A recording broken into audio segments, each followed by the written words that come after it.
Avez-vous entendu parler du collectif Dernière Rénovation? Ce sont eux, derrière les opérations routes bloquées ou les matchs interrompus.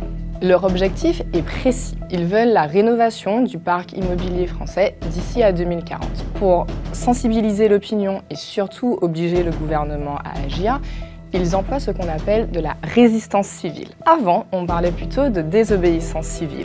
Ça s'est déjà produit dans l'histoire et parfois ça marche. La preuve en 3 exemples. Tout d'abord, les suffragettes britanniques. Le mouvement naît au XIXe siècle en Angleterre pour réclamer le droit de vote des femmes. On parle alors de mouvement suffragiste. Une pétition est déposée au Parlement britannique où évidemment la demande est rejetée. La presse de l'époque se moque et parle de suffragettes. Ok, les militantes vont se réapproprier le terme et le faire rentrer dans l'histoire. En 1903, après des actions pacifiques mais inefficaces, Emmeline Pankhurst fonde un groupe beaucoup plus radical qui assume des actions violentes.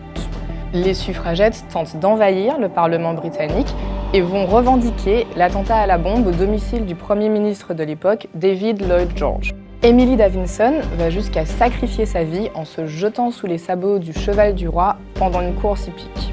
Toutes ces actions leur valent de nombreux passages par la case prison. Mais en 1918, elles sont enfin entendues. Les femmes, sous certaines conditions, obtiennent le droit de vote en Angleterre.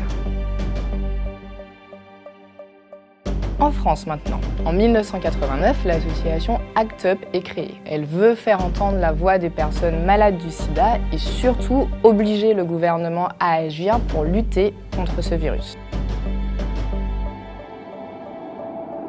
On connaît surtout l'association pour avoir déroulé un préservatif rose géant sur l'obélisque de la Concorde le jour de la journée mondiale de lutte contre le sida. 6 jours plus tard, le Premier ministre Édouard Balladur annonce que la lutte contre le sida est l'une des tâches prioritaires du gouvernement et lance une campagne de sensibilisation nationale pour les 16-18 ans.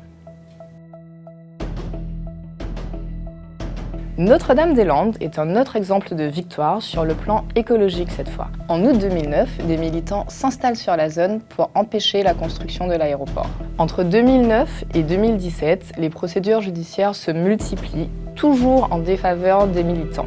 La justice autorise même leur expulsion en 2016, mais elle ne sera jamais effective. Le 17 janvier 2018, 9 ans après l'installation des zadistes, Édouard Philippe annonce l'abandon du projet Notre-Dame-des-Landes, et ce, malgré un référendum citoyen où les partisans de la construction de l'aéroport l'ont emporté.